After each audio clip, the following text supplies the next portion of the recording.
Welcome to the Quilts and Lace Embroidery Class. We normally do this class in a shop as a hands-on class, but we're trying to get most of our machine lessons on our YouTube channel, so this will be my online version of it.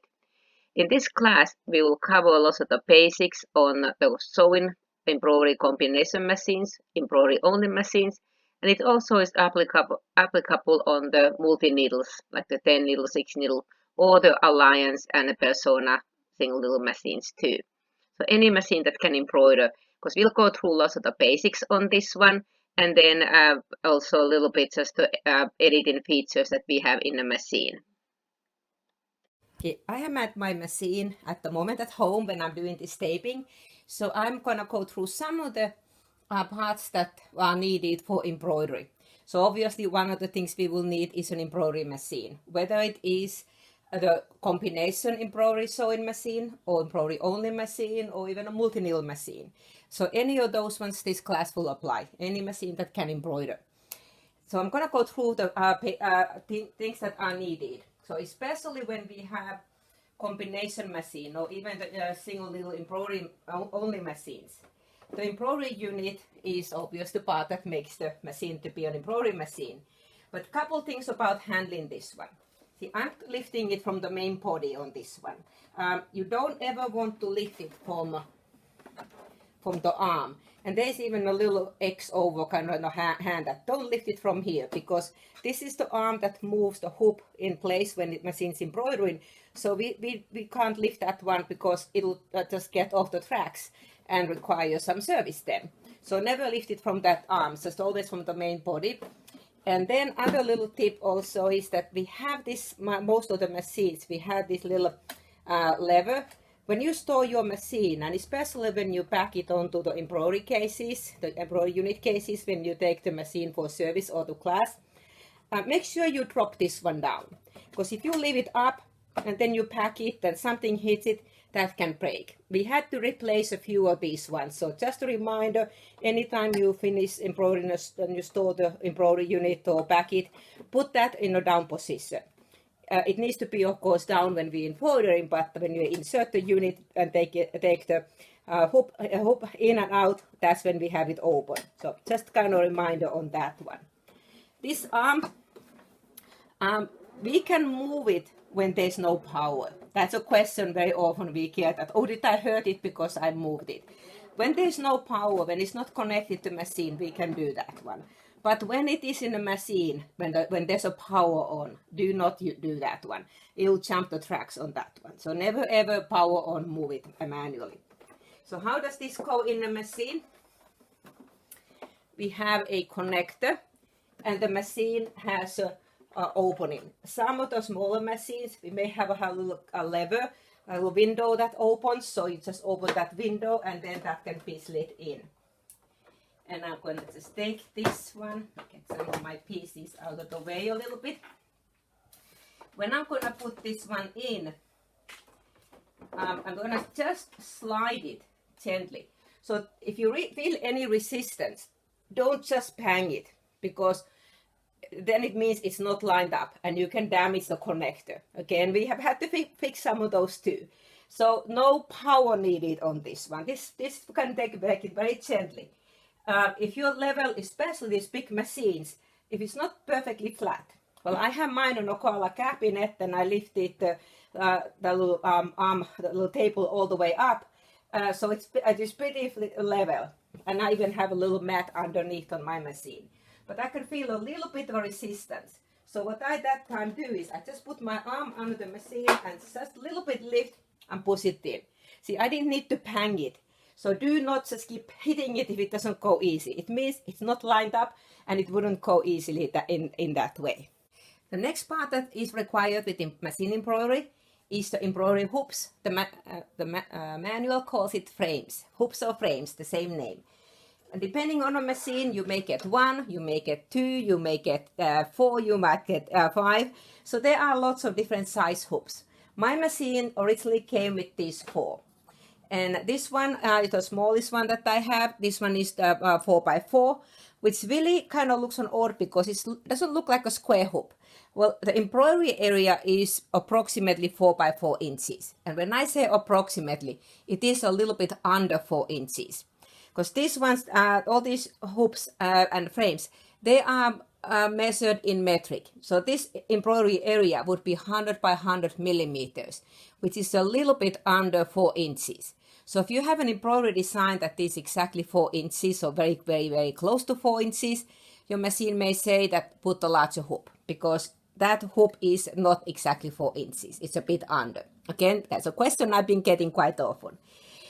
So embroidery area on this one is the 4 inches. The hoop is just a little bit larger because we need to have a safety margin around the embroidery foot to go around. Then the next one that came with my machine is what we refer often as 5 by 7. This one really is 130 by 180 millimeters. Then my machine came with the, I need to move further out because they don't fit in the camera, getting bigger.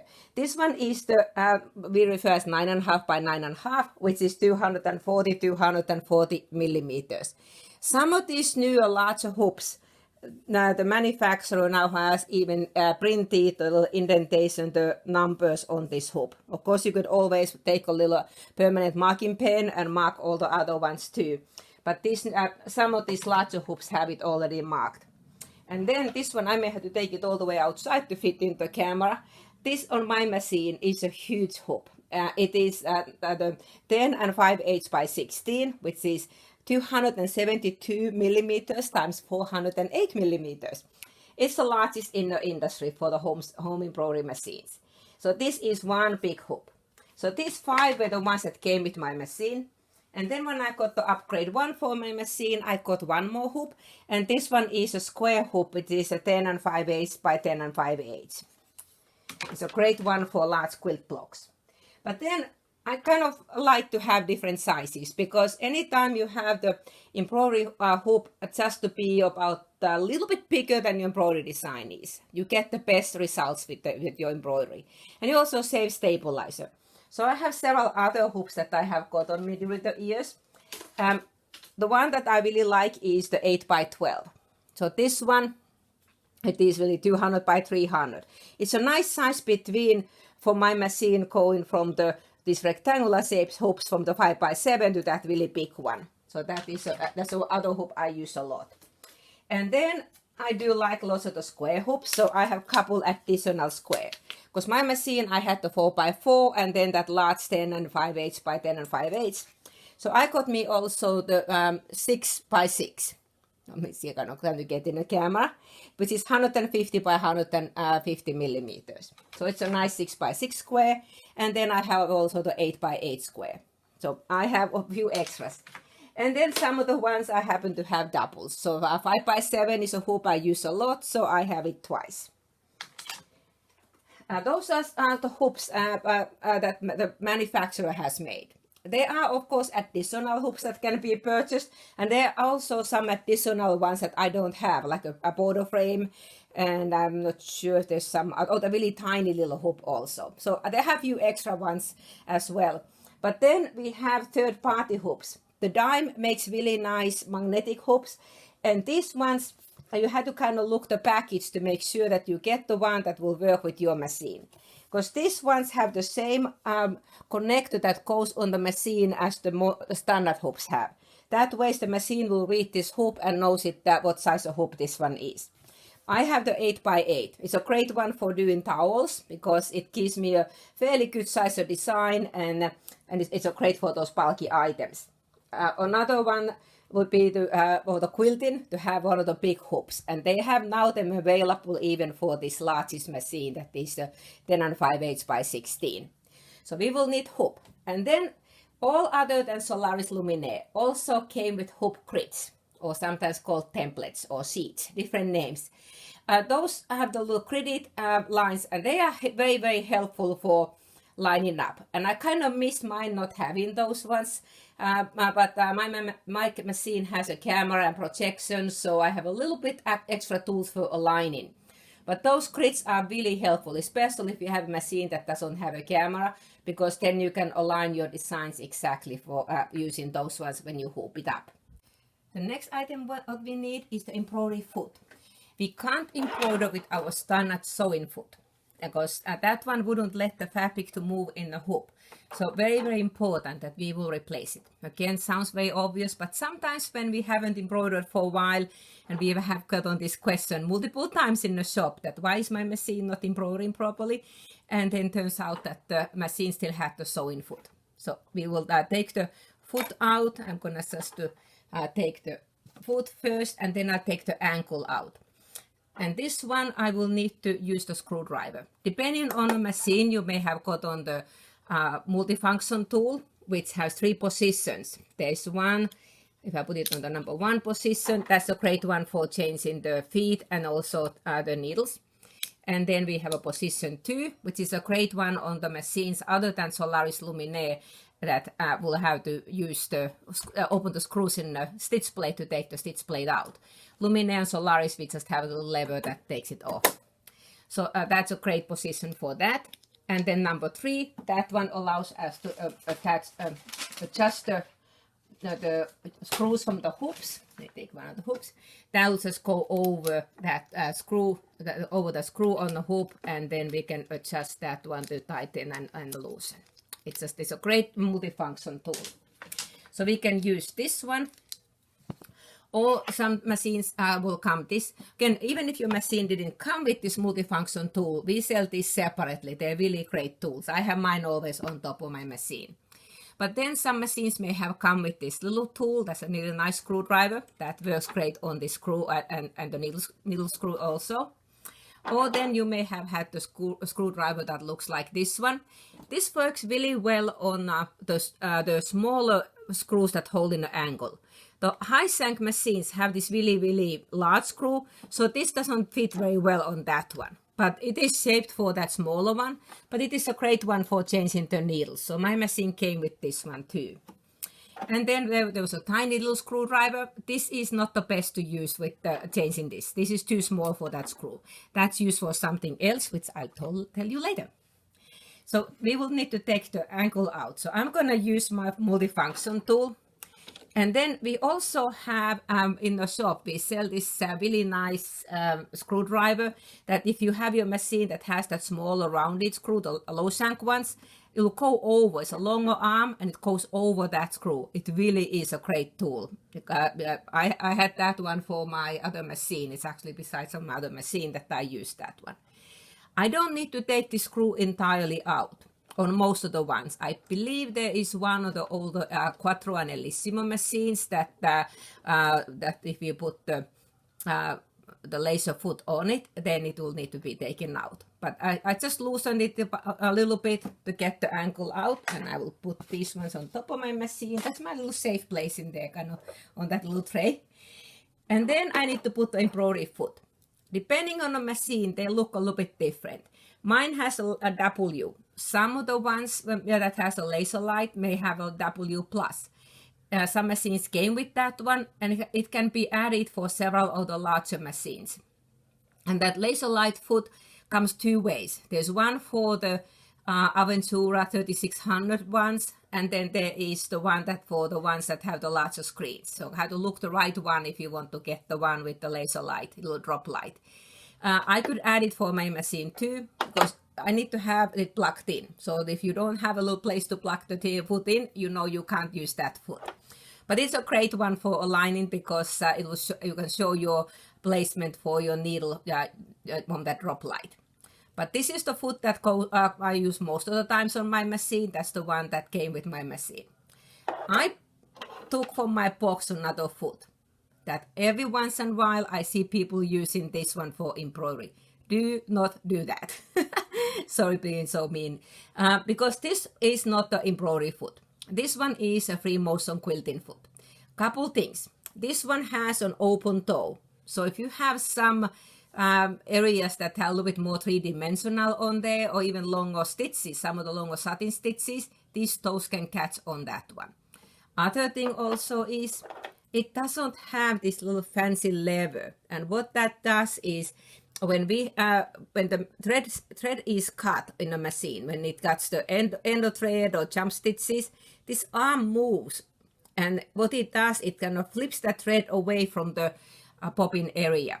Because if I don't have this little arm in there, and I have a fairly short jump stitch, then that top thread is still underneath inside where the thread was cut under the bobbin cover or the stitch plate, and it could possibly jam there because the next stitch will start so soon. So this is a really, really great foot. So please don't use this one. Again, I've seen many times this in the machines, and I had to tell, no, that's not an embroidery foot. That's a free motion quilting foot. So I put that away, and I will put my W foot in the machine. So the way this one goes in, it goes right onto the shank, and we have a flat piece, the place for the screw goes. So I'll go behind and just take it right there, and it's just want to make sure that I'm straight, that I'm not in an angle, because that way my needle would hit the foot. I need to make sure I'm straight, and then I will first finger tighten, and then I will give even a little tug with my screwdriver. The foot might look a bit different on different machines. Some of the ones it is not as big. The U foot on some machines like Aventura's and 3600, it's a very small foot. So that is your embroidery foot. So depending on the machine, some of the ones like the Verve and the smaller machines, they have a fairly big foot, and it has this little spring, and it goes over the needle bar. So they may just be a little bit different shapes, but if you're not sure, look your machine's manual and see what is the embroidery foot that came with your machine. So other items that might have come with your machine, and every embroidery machine comes with a little bit different set of tools. So it's always best to check the machine's manual under the accessories, kind of in the beginning of the manual, that shows you all the accessories that came with your machine. Just note that the brother machines, because they are shipped worldwide, you may show something that says that some items may have been included on some countries. So we may have some pieces on those ones on the machines that are sold in the US, but the ones that are the standard, they come with in all the ones. And then there are also additional accessories that can be added also. So one of the things that many machines come with as a standard accessory is the USB cable. It's a little gray cable that looks like a printer cable. Well, that can be connected to your computer directly to download embroidery designs to your machine. My machine didn't come with that cable because mine has a wireless connection built in. So I can send designs using the palette or PE design software directly from my computer wirelessly. Or you can use the PES4 because it has a wireless connection. Or then other one would have been the designer's gallery with the air stitch. But my multi-needle came with that cable, and it is connected onto my machine. So that I use that way, sending designs to my multi-needle a lot. But for this machine, I either use the wireless or then I use the memory sticks. Most our current machines can use memory sticks. I think about every embroidery machine that is now you have some memory sticks. But if you have some of the older Brother and Baby lock machines, you maybe don't have the memory stick capability. But machines don't come anymore with memory sticks. There was one point there was a stick included, like the Elissimos and Quattros. But we can use many different kinds of memory sticks. And this is just one that I use a lot to transfer my design. It was just a little brother thick, and I put a little charm behind it there. And that way I know that this is the stick, because I have a couple of these ones. We have them also really cute ones, like that one is a shape of a dream machine. So we can use many different kinds of memory sticks. And depending on the machine, some of the ones can go fairly large sticks. The best would be always to go to the manufacturer's website, and under the machine model that you have, there is a list of, at least not maybe all, but several of the ones, there's a list of the tested USB sticks. Because there are certain sticks that do not work, and the smaller machines, especially the very large memory sticks, will not work. But on these bigger machines, I have one stick that is 32 gigabytes, and yes, I've been using that one too. So it is a really large stick. So we can use a variety of sticks. They just don't come with the machine anymore. But there are the pieces that came with machine. Not all, but several machines came with this little bobbin cover. And I get lots of times questions is, when do I use this one? I said, well, I have used it once to do a test. What it is, according to the manual, in certain materials and designs, if you get kind of looping or things that kind of look like they're bouncing a little bit up and down, a little bit flat on that embroidery hoop, you could put this little spacer. And what it does is that those little notches, and I can just put it over the stitch plate, line up the notches. So it would go on just to cover the feed dogs. And what it will do is when I have embroidery hoop on it, it'll kind of keep that bottom of the fabric much more stable. So again, it's like I used it one time to do a test. I embroidered same design into the same hoop with the same conditions with and without it, and I didn't see any difference on that one. So I think that's the only time I ever used it. But it is a thing that if you have some trouble, your fabric flagging, kind of bouncing up and down a bit, you could try this one to stabilize it. So it's a little popping cover there. Then several machines, again, not all the machines may have come with multiple bobbin cases. And I have 3 on this one. See, my machine came with 2 and I added 1 extra one. And some machines actually came with 3.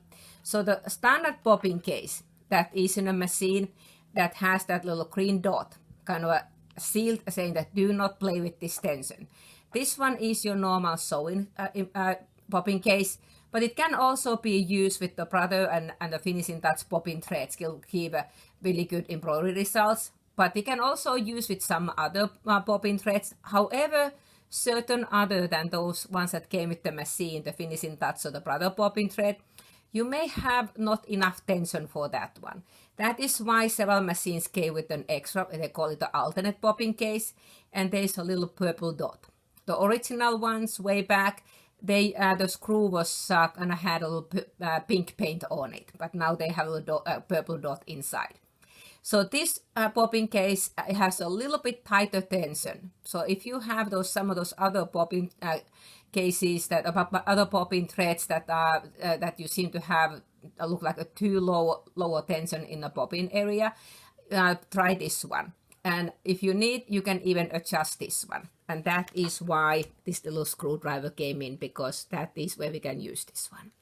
So we don't want to ever play with this one. If you ever in doubt if that is correct, you can even bring just a bobbin case in for the service area. And our service technicians, they have little gauges that they will check to see that the tension is correct on that one.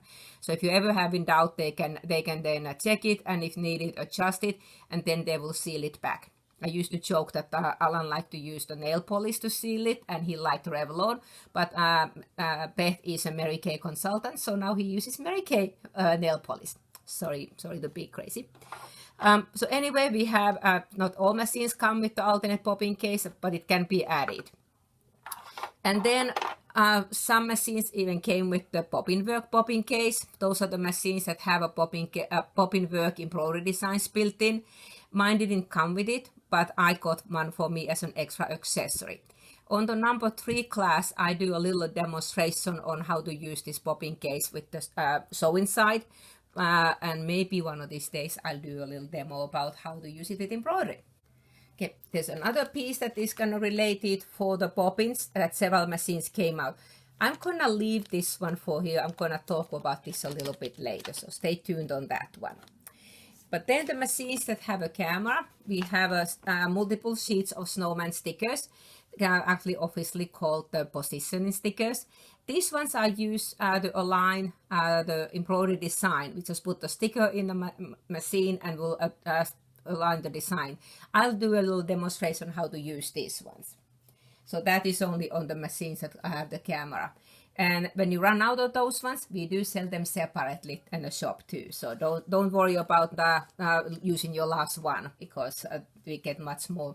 We have a lot more of those. They can be used a few times, but then some point they don't stick well anymore and they don't stay flat. That's when the machine will complain that the camera won't see that sticker anymore. And then you can add some additional accessories in the machine. Like I use often a mouse on mine. all the touchscreen machines, you could use your finger, or you can use a stylus that came with the machine, or several machines I can plug a USB mouse. Yeah, mine says Baby Lock. This used to come originally with the Elissimo, and Quattro had the Brother mouse. So if you want to get the Brother mouse, just ask us in the shop. If you don't have them in stock, we will order you one. But they are great for some of the more precise work. So I use the mouse quite a bit. And especially when I do these videos and presentations, I use the mouse a lot because it keeps my hands away from the screen. Okay, well then we have some additional items that you will need for embroidery. Other than came with the machine, because the machine came with one little pair of scissors, but they are great for a little bit of trimming fabrics and then snipping threads. I love scissors, and here's just a little selection of mine. It's kind of sad to tell that this is not all. I like all kinds of different specialty scissors, and some of these little snips are my favorites because I don't have to put my fingers on these loops. I just take them and snip it. I just counted, I think I have 4 pairs of these ones. So I have them around every machine. These are often referred as embroidery scissors. They are great for snipping threads, again, the machine embroidery, so you could of course use them too. But then I have a variety of funny shaped scissors. And depending on what I do, some of the ones have sharp toes, some of them has kind of blunt ones. I have a applique little duckbill scissors, and then these little curved, these are called the lace scissors. So these ones are depending what I am trimming, especially on in a hoop appliques when you need to do trimming. Sometimes I like to have the blunt toe because I don't accidentally cut the bottom fabric, but sometimes you need to have a sharp toe, so I use a lot of these ones. And then yeah, I had to have a whole set of them on this one. That one, some of these I haven't used so much, but there's living tweezers. But there's one more pair of these ones on the Floriani case. This is an older case. The newer one, they changed the tool set a little bit, and they have a cool stylus now on their new set. But that might have my older Floriani set too. So we need embroidery scissors. I guess that was my point. Because I can't do a presentation without talking about needles. Again, it's still the most important part of the machine, so I need to replace them frequently. And embroidery especially, the needle goes up and down a lot. And we have often, it might be very dense embroidery design, so it goes through dense pieces of material. Plus we always go through the stabilizer in addition for the fabric. So that all dulls out the needle. So the needles are made different ways. And most often with embroidery, obviously we use the embroidery needles. And there are a couple needles that come with the machine. Several embroidery machines, they include a couple ones that has the needle type in here. It says the HJX130 EPPR, size 11, 7511. So there's a couple needles that they include with the machine. Mine are still in the back. I haven't even used those. The machines, most machines also come with a set of generic needles. These are not embroidery needles. These are just kind of a starter pack for sewing needles. On this one we have universal on the first 2 on the left and the last 2 on the right. Those are 7511, 9014 universal needles. The ones in the middle are ballpoint needles for knit fabric. So these are mono sewing needles. So let me put those aside. But then we have also different kinds of embroidery needles. And I have a few packages on my stack in here. I actually had more, but I've been moving things around, so I picked up a few. I have multiple manufacturers on the needles on this one. So you see some organ needles, some dime needles, Metz needles, Madeira needles. Actually, the Madeira needles are made by organ too. So there are lots of companies that make embroidery needles. Most embroidery needles come just on the size 75, 11 and 90, 14. So again, the same rules apply as sewing. If you have heavier fabric or heavier thread, you want to use the larger size needle, which will be the 90, 14. Most embroidery needles are not sharp or not ballpoint. They are kind of a light ballpoint, just a semi-sharp, so sort of universal point. So you can sew with the most knit fabrics and with the most woven fabrics pretty well on those ones. But if I have very dense woven fabric, that normal embroidery needle is not very sharp. So you may get some puckering on that one, like batiks or silks. I go usually on those ones very, very sharp needles, and I often use the the Microtext needles. Yes, these are my sewing needles, but I can use this with embroidery too. And the one I mostly use is the 8012. I use these needles so much for sewing and embroidery that I buy them always in the boxes of 100 because I'm a heavy user for that one. I got recently, I want to try some of these Sagami needles. These are fairly new ones. We just had an event in the shop and the educator was talking about these needles and they were really good. There was a good deal on the sample packs that were provided for the event. And those ones, there was different needles, different types, different sizes. But the ones I got to try on this one are the 7511 embroidery needles. And these are the sharp needles. So these actually are not the normal ballpoint. So these are designed for the woven fabrics. So I have a multi-needle, so I often just to kind of replace the whole set. So I think I used recently, I just tried these needles first time. So this seemed to be working great. And then Okan does make embroidery needles also for ballpoint. This mine is kind of older package. So if I do really delicate knit fabrics, especially those performance kind of t-shirts, I do go onto the ballpoint embroidery needle. So what is so special about embroidery needle? Well, really the main difference is that the eye is a little bit larger than the normal sewing needle. So that accommodates better that embroidery thread going back and forth. It doesn't wear out as easy. So that is the main thing. But then again, the point can be universal point, sharp, or ballpoint. So here's some of the ones I had from Okan. But then I have some specialty embroidery needles for certain special threads. So I'll talk about some of the threads. I'll mention some of these ones. So I had Lana and the Decora there. But then if you sew any kinds of sticky materials, that sticky back stabilizers, and it's kind of like we tend to have love-hate relationship with those ones because your needle tends to come up a little bit. And on those ones, then when it's, the glue starts building up on that groove on the needle, next thing your thread frays and breaks. You rethread it and a few stitches and it breaks again. Well, that groove inside the needle is all filled with glue. So the thread can't go in back and forth, kind of sliding inside there. So these needles were great. Madeira brought them out. This is the ones we got first in the shop. They're made by Organ Needle Company. They call them anti-glue. Now Smets has the ones also. They are called non-stick. And we have those in the shop. I believe we have both of these brands. These work great. I had a test one time. These needles had just come out.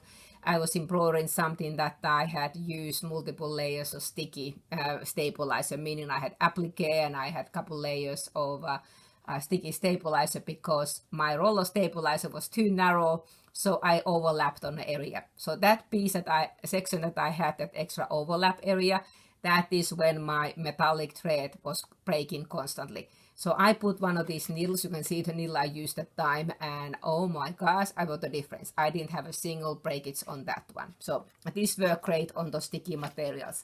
So the Madeira I think a couple of other companies have them this way too. The Organ makes them anti-glue needles, or then Smets calls them non-stick. So needles are most important. Most of the needles are coated with nickel coating. But and the nickel coated needles are the kind of the typical ones, like the packs I have on this one. They don't last as long as some of the other ones. The chrome coating that the commercial industry uses a lot, the chrome coating can increase the running on the needle about 2.5 times longer. So one of the articles I read about needles, it said that this embroidery company recommended to change, if you use a chrome needle, so about every 5 hours of embroidery time you should change the needle. So yeah, sounds like much faster. We used to tell about 8 hours of sewing you need to change your normal sewing needle. Well, embroidery, your needle goes a lot more up and down, and also through all that stabilizer. So normally maybe a couple hours on embroidery time you should change your nickel coated needle, but your chrome coated, they recommend it about every 5 hours. Then we can get also titanium coated needles, titanium nitrate, or I guess it's called. It's a little coating that those needles often look yellow. Some companies, they call them gold, some just called titanium.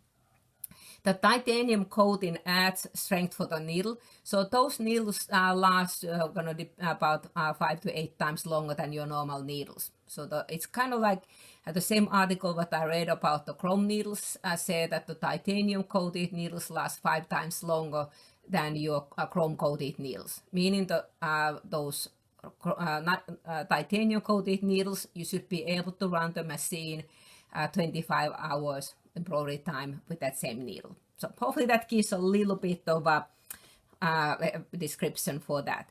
But minute you start seeing little loops on the top of your machine, even if it is not your, you don't have to set the egg timer to see have I sewn 5 hours or 25 hours or 2 hours. I kind of tend to change my needles more frequently than needed. If I don't remember when I last changed, yep, I just put the new needle in the machine. They are still cheapest pieces. I have an expensive sewing machine, so I don't want to skimp on a little piece that will make a huge difference. So, but if you start seeing little loops on top of it, that means that your needle has turned into a crocheting hook. And there's a really great app that you can download either the iPads, iPhones, or then the Android devices from Floriani. It shows a little needle app, and there's a great article about how long needles will last. And there's a picture of this needle that has 4 images of the same needle. And on that image, they show the first one that the human eye, you can't really see any bumps on that needle. It looks still fairly good.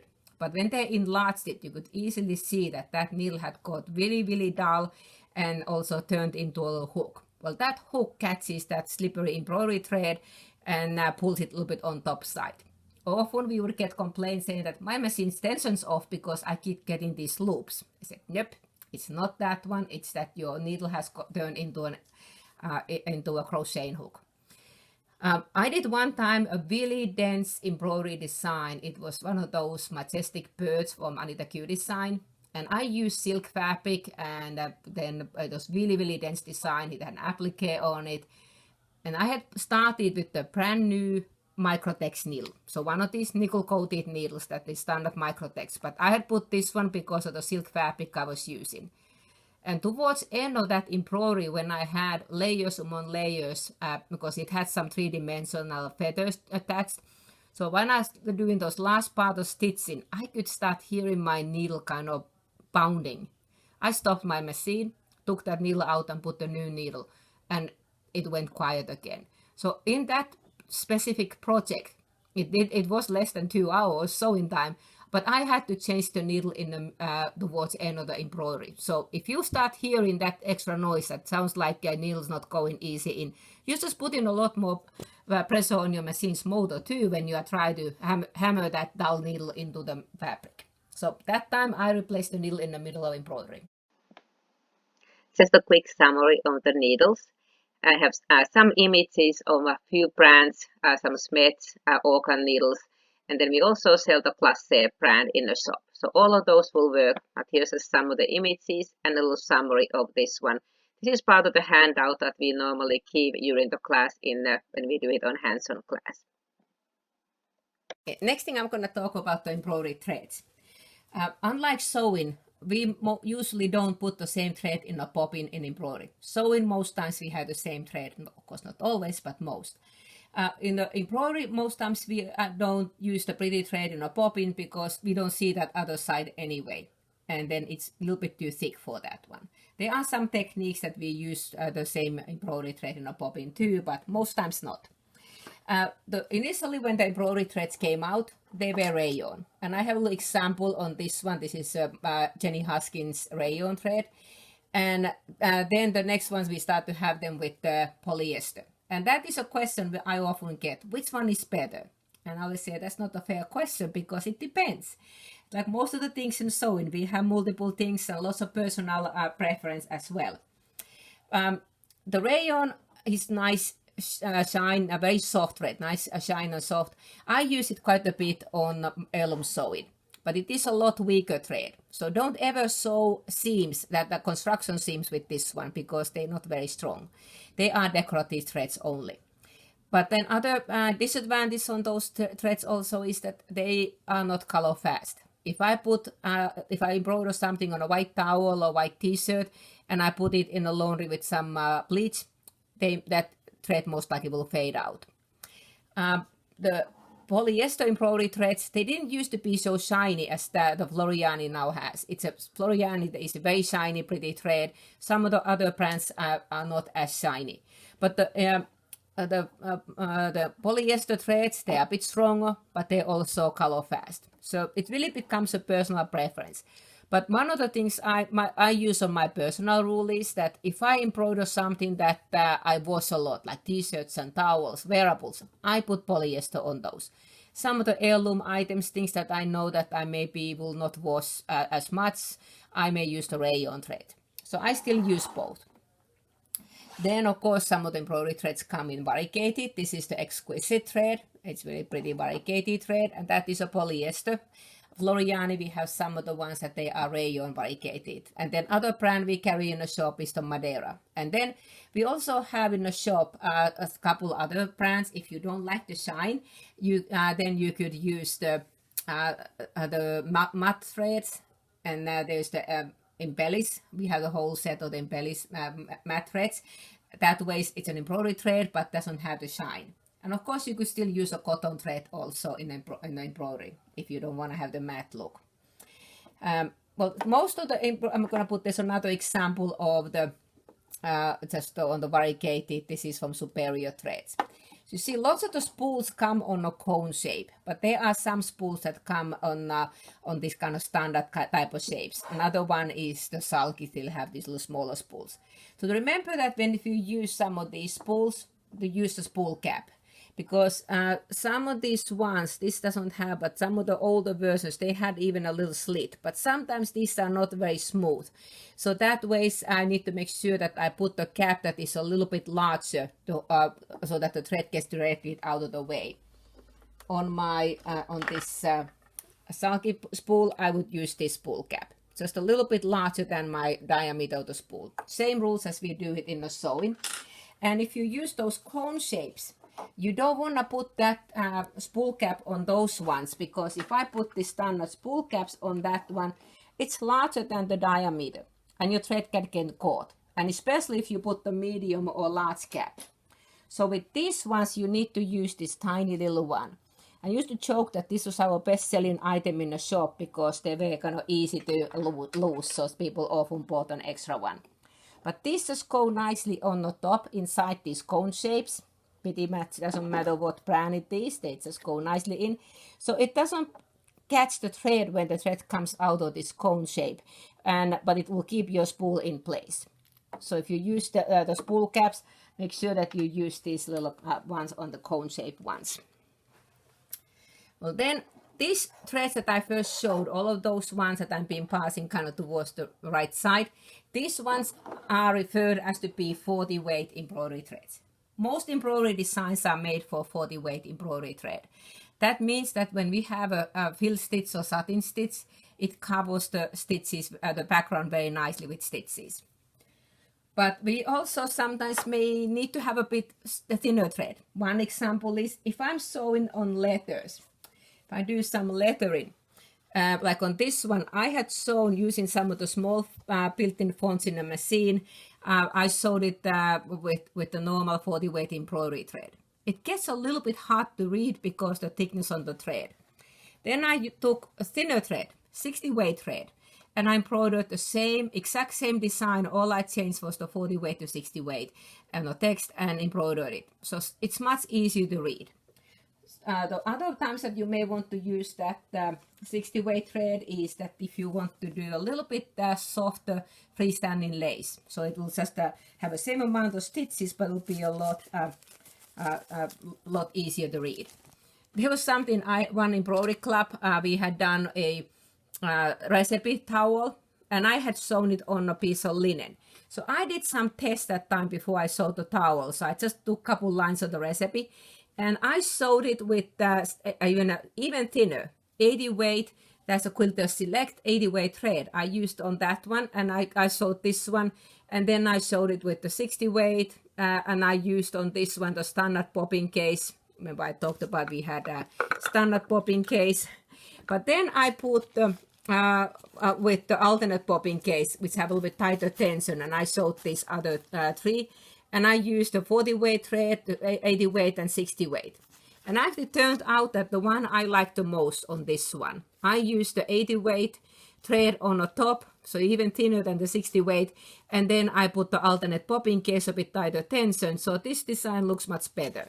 And because of this surface, on any time really you have this kind of a, it's not totally flat surface, you'll get benefit about using a topping. And I'll talk a little bit later about the topping. But I did a test on that one before I showed the design.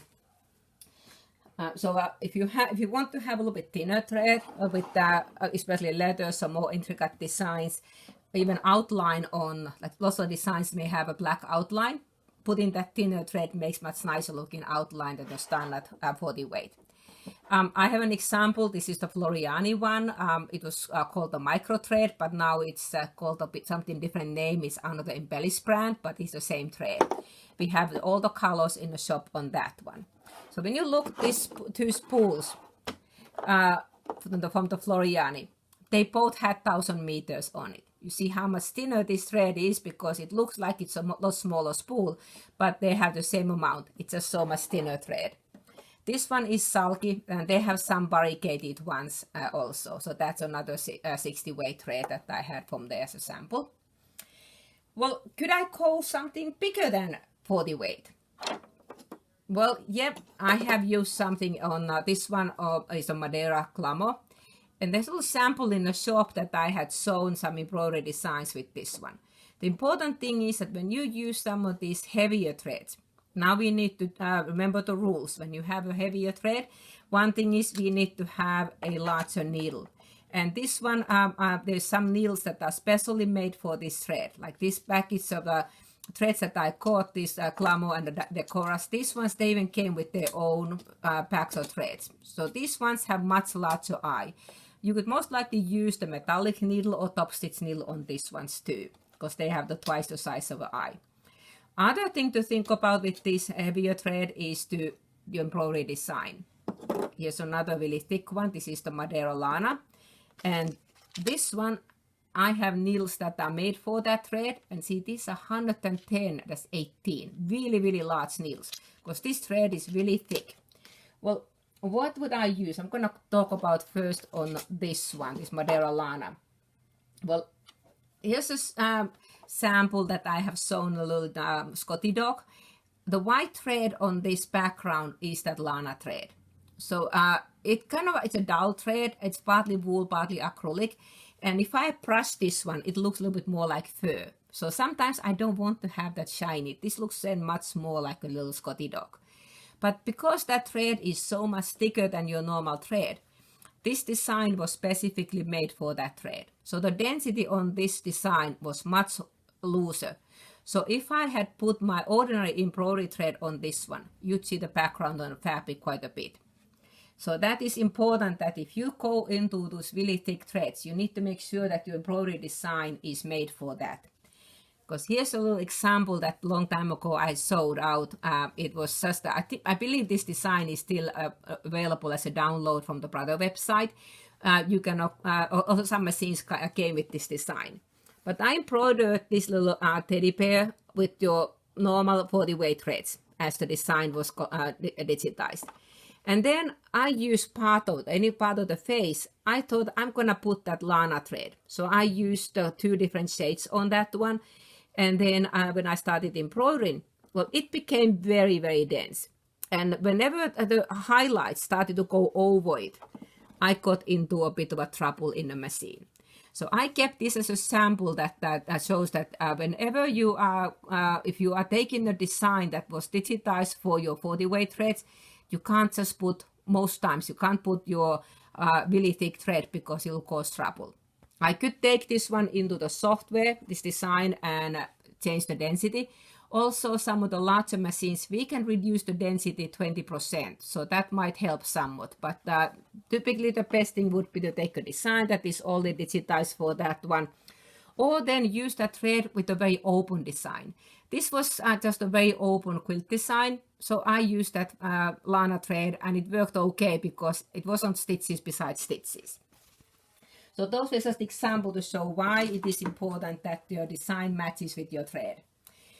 And one of the examples, I believe Beth usually shows this one in her embroidery class in the shop, but I had done a little test sample, and this came from Trevor Conkercood. He had done these embroidery designs, and this a little test. So for one embroidery club, we were going through about, well, how could I use different weights of threads? These little Victorian ladies, he had digitized them on 3 different sizes. So if I use normal 40 weight, and I had just used actually Robinson Anton polyester embroidery thread on that one, so your normal 40 weight polyester thread. And I had used my normal 7511 embroidery needle. So on this one, yeah, this lady looked pretty good. Yeah, this one actually looked quite nice. But these smaller sizes, they just really don't look very good. They just look like lumps of threads because the thread is so thick. Well, then the next one, I took the same design, and I used a 60 weight thread, still the same needle. But now I can start seeing that this larger lady doesn't look anymore as pretty because that thread is so thin. This one still looks pretty good. This starts looking better. And even that little smaller one in there starts being a little bit more visible. Well, then I caught thinner threads, and this time I used the Wonderfill Deco Pop, that thread, and now I could see that, well, the 80 weight thread, and I put really tiny needle, 60-8 Microtext needle. A reminder, you can't use your built-in needle threader with that needle. It'll break your needle threader. So I'm kind of like a broken record on that. Every time I mention that needle, remember to manually thread that needle. So on this case, I had a thinner needle, very thin thread. And now when I embroider, this one doesn't look good at all. But then whenever I start to go on the smaller sizes, now even that tiniest little lady in there starts looking much more visible than on this heavier thread.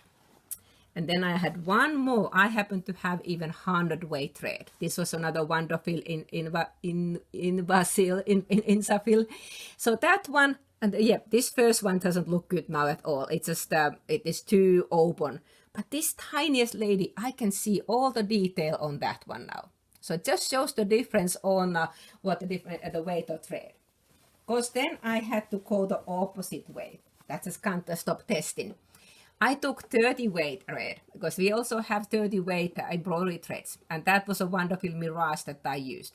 My sample happened to be a variegated thread. But this one, that largest lady looked pretty good to me. That's not too bad, but these two ones are just definitely getting to be lumps of thread. Then I went more. I used the Wonderfill D-twist thread, and which is 20 weight, so twice as thick as the 40 weight. On this one, that larger lady looked pretty good to me now. This other started to be a little bit too dense. And you notice I did not even try to embroider the smallest one, because if this was this dense, I most likely would have had a mess on my machine if I tried to embroider that with this heavier thread. And I had used back on the 7511 needle on these ones. Well then, again, I can't stop testing. I took even heavier thread, 12 weight. This was a Madeira Decora, so I used that Decora needle. Actually, it looks like a top stitch needle, which is very similar to that Decora needle. Really large eye.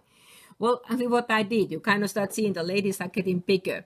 In this time, I knew that I wasn't going to even try to embroider these smaller ones. So I took the largest one from that set, and then I enlarged it even larger. So I went from the 4 inches tall to 6 inches. This looked really good to me whenever I embroidered them on that variegated Madeira Decora thread. And then I had to do a couple more tests. You can tell that I just love this one.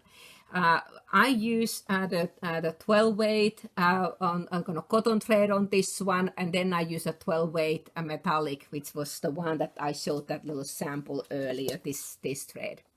So I thought they just looked really good on that largest size. They look almost like red work if I had red thread on it. And I had used a 9014 top stitch needle. But other things what I did on this heavy thread, I decreased my top tension a lot. And when I go on a line machine, I show you where we can change that one. And then I even on this one, I even reduced the density on this one on 80% because I can do that in a machine. And then other things, I went really slow speed on a machine. I put there that I reduced the speed from 700 stitches a minute to the slowest speed after having couple thread breaks. So sometimes you may have to do adjustment on a machine on the speed or tension, and definitely match your needle and your thread. So that was just little samples that we had done for the embroidery club, and this sample we have hanging usually in the shop with the threads, and so you can have a look. And we have many people taking pictures of this, so you absolutely okay to take pictures of that one. It's a great reference guide, just as a reminder that what we need to do when I go heavier threads or thinner threads. Well, then one more thing I have, metallic threads. Again, this is another frequent question I do get. Most of the times people say, my machine does not like metallic threads. And I said, why does it not like it? My machine does like metallic thread. Well, metallic threads are those prima donnas. They like to be special. So we may have to treat these ones a little bit different than your normal embroidery threads. So your normal all-purpose sewing threads, they are those well-behaving kids. These are the trouble children. So I have few brands in this one. I have the Floriani metallic thread, then I have some Robinson Anton, I have Salki, and then I have Brother. We sell in the shop several other brands. We have also the Madeira metallic threads, and then we have really the newest one, and I didn't have a spool at the moment here. From the Dime Company, there's a really great embroidery thread. I have not heard nothing but good news about good reports on that thread. Seem to be that no matter what machine, it runs great. But even some of these other metallic threads, I really haven't had too much trouble, except this one has one a little bit causing me trouble, so I'll talk about him later. Floriani I have used quite a bit. This one is a cone shape.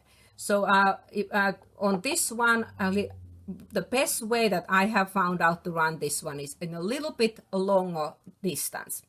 I don't mean that you have to go to the over the kitchen counter onto the bathroom into the next area or the outside in the back porch. No, I don't need that one. All I had to go is I'll put it on a thread stand. If you don't have a built-in thread stand, my machine came with a thread stand. And let me move the camera just a little bit. So I have a thread stand that came with my machine.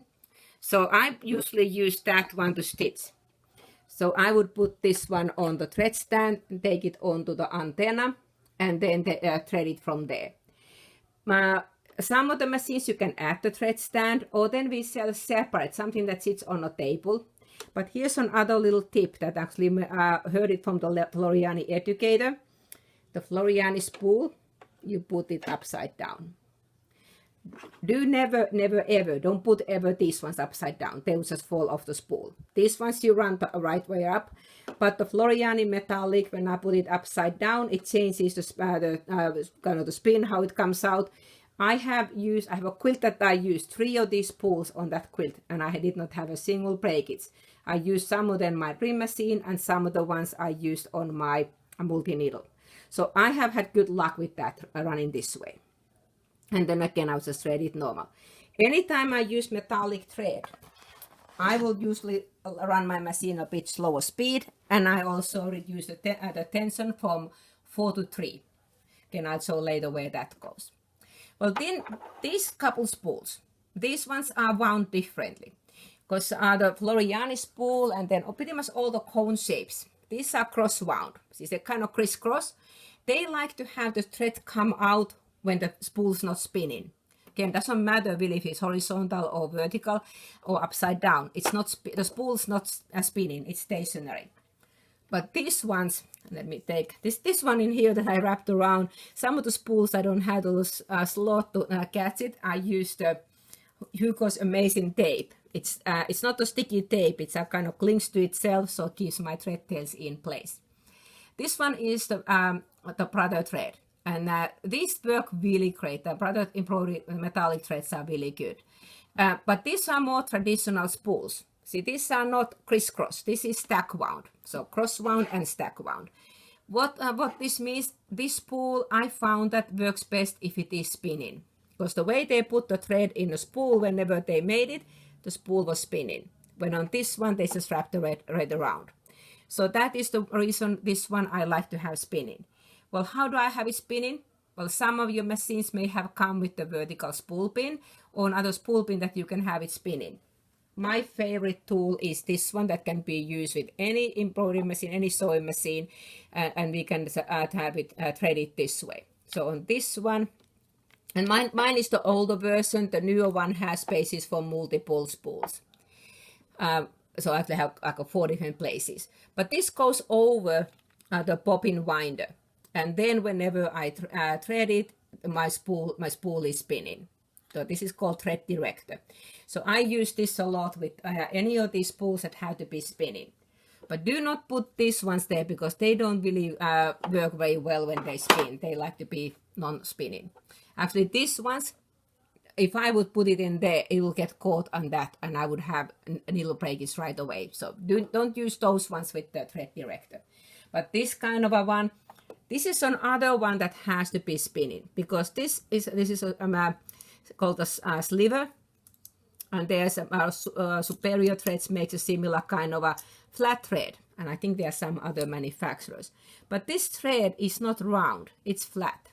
So this one definitely needs to be spinning the same way as that other spool there. So the metallic threads, they do work whenever we treat them properly. Other thing that you may also sometimes want to try is to put a thread net. Because if they feel like they just kind of fall off the spool, the thread nets that came with the machine, they do help on that one. Well, then this little guy that I said, I'll talk about him later. I have had very good luck in the past with the Robinson Anton metallic threads also, except this one spool. So occasionally you might get the spool that has a fault on it. And my problem was that I bought this so many years ago and on a place that I haven't lived for many years anymore. So I had I think every single color of that time at the time. And I had not used this one. This was aluminum color. So one time I ran out of my normal silver one, so I started using it. And it just twisted and broke. And then I tried, okay, well, I put it upside down. It ran a little while and then it twisted and it broke. Then I put a thread net on it and after a little while it twisted and it broke. I have tried about everything on this one. You can see I have used some of this thread because I'm too stubborn or maybe too cheap to throw it out. I have been able to use this in a serger. Sergers are amazing machines, especially loopers. I can use some of these threads that normally don't run in a sewing machine. Other option is I could wind it into a bobbin and then use it in a bobbin. But you might occasionally get the thread that has just a bad twist and it just was manufactured wrong. So again, if I had noticed that earlier, I would maybe have contacted the manufacturer, but one spool wasn't worth for me doing that one. So I'm just kind of using it as an example that you can sometimes get a bad spool. And a summary of the threads. I have listed on that one about the most commonly used embroidery threads, rayon, polyester, and yes, you can use also cotton for the matte look, and then some of the specialty like the wool acrylic one, and then metallic. You can also use silk thread for embroidery, and then there are some other specials that I did not mention on my presentation, but they are glow in the dark and solar active threads that can be used for special effects. And just a summary about those threads that most of the ones are 40 weight, but we have also thinner ones like 60 weight. And on this one, I mentioned during the presentation that in the shop we carry this new metallic thread, and here's the image of that one. It is really, really good thread. Okay, that was about the top thread. What about bobbin? Because like I said, most times we don't put that same thread in a bobbin, other than if you wanted to obviously match the same color. Originally, the bobbin threads that was used in embroidery, they only came black and white. But now we have them on different colors. And of course, you could always wind the 60 weight embroidery thread in a bobbin too, because that is the same weight as most of your embroidery bobbin threads are. So that would definitely work as well. All our embroidery machines, they came with the spool of bobbin thread. If it was a Brother machine, it says Brother, and if it was a Baby Lock, it said Finishing Touch. It's the same thread. And this one only comes available in black and white. And it comes on 60 weight or 90 weight. The 90 weight, the spool is teal color. And on that one is used on the machines that are embroidery only machines. Because those machines, the bobbin case that is on those machines is this tighter tension bobbin case. You can get your standard bobbin case on your machine if you want to use your 60 weight, but your normal 60 weight might be too tight for your alternate bobbin case. So if you start seeing that you barely see the bobbin thread at all, if you use 60 weight threads, then go and get another bobbin case or loosen this tension a little bit, because that can be adjusted. But the settings, how it comes from the factory, this one is designed to use with the thinner bobbin threads. So again, the combination embroidery machines, the sewing embroidery machines, they do come with the 60 weight. The embroidery only, they come with the 90 weight. So this one doesn't look like a big spool, but there is over 1,000 meters on this one. So quite a bit thread. This thread is really special. Don't use it for normal sewing. It's not very good sewing thread, because the twist on this one is made so that it feels a bit rough. So it holds my tension a little bit tighter when we are embroidering. Because when we sew, we normally want to have a balanced tension, meaning your top and bobbin thread will meet in the middle of the fabric. Embroidery, because we don't put the same thread on a bobbin as on the top, and that way we don't have to keep changing every time we change the color on the top, we don't have to change the bobbin thread. Well, on that case, I don't really want to have a balanced tension, because I would possibly see my bobbin thread. So that is why we normally have a bit tighter tension. Well, if I use this bobbin thread that comes with the machine, and we sell this in a shop too, so don't worry if you run out of it. But this bobbin thread, the Finishing Touch or the Brother bobbin thread, it's designed to work with your standard bobbin case. You get the fine tension on that one. But if you change to something else than this one, you may be okay using a standard bobbin case, but especially really thin leathers or some more intricate designs, you may start seeing your bobbin thread on top side. That's why some of the machines come with this other bobbin case. It is designed for some of the other bobbin thread brands too. Well, we sell in a shop several other ways the bobbins. We can buy them in the spools. One of the ones that Beth did a really good video on one of the live videos in Facebook, and she showed some of the bobbin threads that are sold in the shop. And one of the biggest spools she had was from Superior Threads Bottom Line. That was a 3,000 meter, 3,000 feet or meter, yard or meter spool. I don't know what I was thinking, but I got me that same thread in a really large cone. This was 33,000 yards. I guess was either yards or meters. Anyway, I think I have more thread than will ever in my entire life use it. So I got me that a really large spool. So if you are a really heavy user for embroidery threads, you may want to have Beth to order you one of these really large cones. But this is the Superior Threads Bottom Line. It's a 60 weight thread. You can use this one. You can also use on a sewing side. Actually, I've heard some of the people who do the English paper piecing that they like using that one for the hand sewing for that, because it's a thin thread but it's very strong thread. Other ways we also sell the threads in the shop are pre-wound bobbins, and these ones come different ways. We have them on from the Quilters Select pre-wounds. They come in different colors. I just have a little sample on this one on certain basic colors, but they come on the different ones. And these ones are 80 weight. So these are even a little bit thinner than the 60 weight. Then we sell them on the Brother ones. And these ones, when it says in here reusable, that means that these bobbins, when you have finished using these ones, you can rewound these ones. All the other ones, like this other packet I have, the Filtech, these ones, these pre-wounds, you really can't reuse these bobbins. They're not strong enough. They actually might break when you rewound it. So they are throwaway bobbins. But these ones, they are a little bit more expensive, but actually get 10 extra bobbins for your machine. And they are wound with that good Brother bobbin thread. And this one's come in black and white, and then also on 2 different bobbin sizes. So these ones what I had on the pre-wounds, these bobbin sizes are the class 15, which actually the number in here is really the millimeter size of that bobbin. But you can kind of tell the height on this bobbin. So it's the same one as your machine uses. Most our current machines use the class 15 bobbins. When I say most, the multi-needle and the Alliance and Persona, they use the smaller bobbins, which are the style L. So these are a little bit skinnier bobbins than the class 15. So again, most machines we use that larger one, but there are some machines that use these ones, and then some of the older Baby Lock and Brother home embroidery machines use the style L. So that is the reason why also we might have still in the shop some of the ones that are class the style L instead of class 15. So these are pre-wounds. One of the things about the pre-wounds is that these ones, especially the Quiltech ones, I know for sure, they have a little bit of a coating on it. They spray them with starch so that way they stay nicely in the packet. So when you get one of these spools, you need to take the top layer out of it. So just pretty much kind of take your thread and pull out the top layer, because it just has all the starch that can get built up on your tension area. Other thing also is that they tend to be a little bit over full, so they don't have.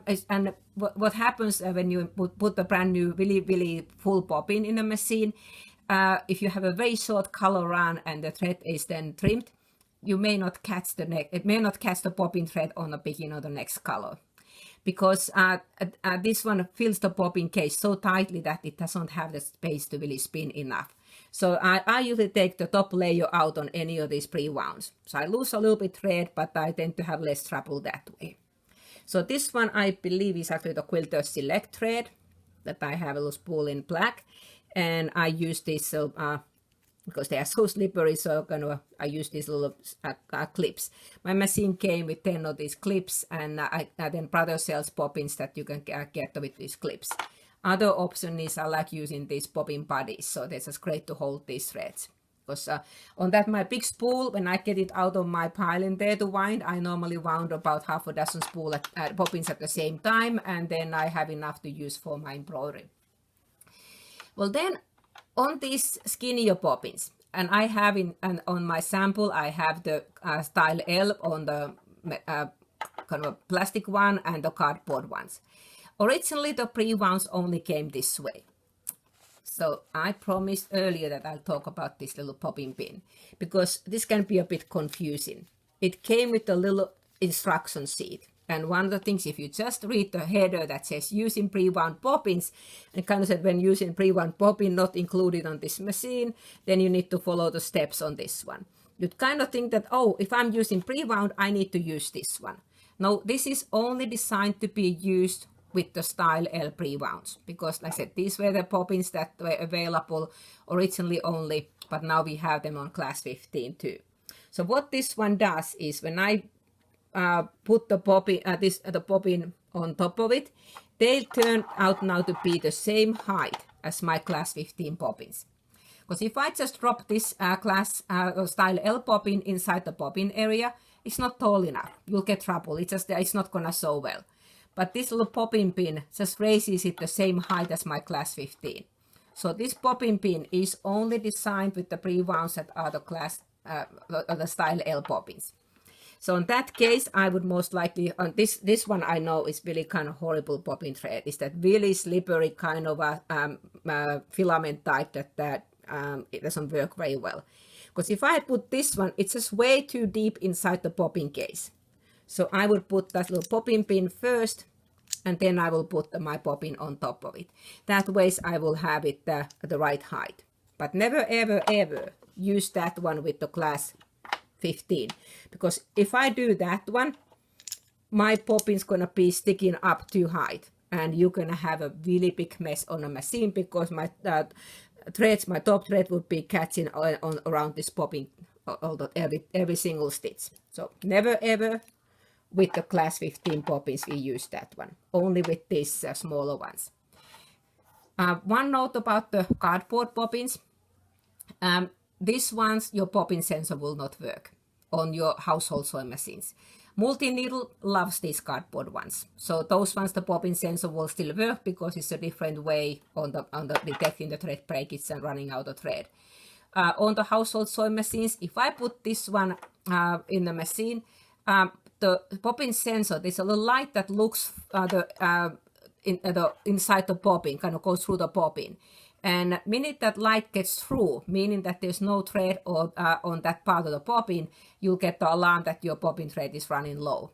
Well, this one's, the center is solid. The light would never go through. So you would never get the alarm on your household sewing machine that your bobbin is running out. So it's not that the machine was faulty, it's just that it can't do it. Here I have one more example. There are lots of other companies that make bobbin thread, and that was one of the ones is from Wonderful Deco Bob, an 80 weight. So some of the bobbin threads that are made are either 60 weight or 80 weight, or then even 90 weight for the that comes with some of the embroidery only machines. I mentioned that the pre-wounds, these ones, especially the Filtex, they are not very strong bobbins, so they're not meant to be reused. Well, how can I tell? Because sometimes if you have finished one of those, and then it's like, well, how can I tell? Because they look the same. Well, one of the things that I noticed that if I drop the bobbin, this one has a little bit, some of these good bobbins, they have a little bit of a bluish tint. So I know these are really the good bobbins, the ones that I can rewound and rewound. But then I'm pretty sure this was one of those ones that I had finished, might have been the Quilter Select or might have been the Filtec. But sometimes if you drop it on, it may not sound very good on this one, but on my wood table, if I drop it, it kind of sounds lighter. When this one, I don't know if the camera picks up, but the sound is different. So this is just so much lighter weight plastic, so it's just could break that if I rewound it. So you can kind of sometimes you'll test that if you take this lightly blue tinted one and drop it, you kind of feel that it feels heavier. So I don't know if that helped, but because it's sometimes hard to determine is that a good one or bad one. And on this one, just a summary of the bobbin threads. We have them on the spools or pre-wound bobbins, and there are just few of the brands that we carry in the shop. There is the Quilter Select, then the Brother 60 weight, and then also the 90 weight. The 90 weight, they put the bobbins and the spool. There's the Brother 60 weight and 90 weight. Those ones have teal color spool when the other one is gray. This one is the bottom line by Superior Threads, the size we normally carry in a shop. It comes with all kinds of colors. We just normally have it in black and white, but it does come with all kinds of colors. And then there are some Filtec bobbins in the middle. And then I had a photograph taken of that bobbin bin. Again, it's just very important that you only use that with the style L bobbins. Never ever with the class 15.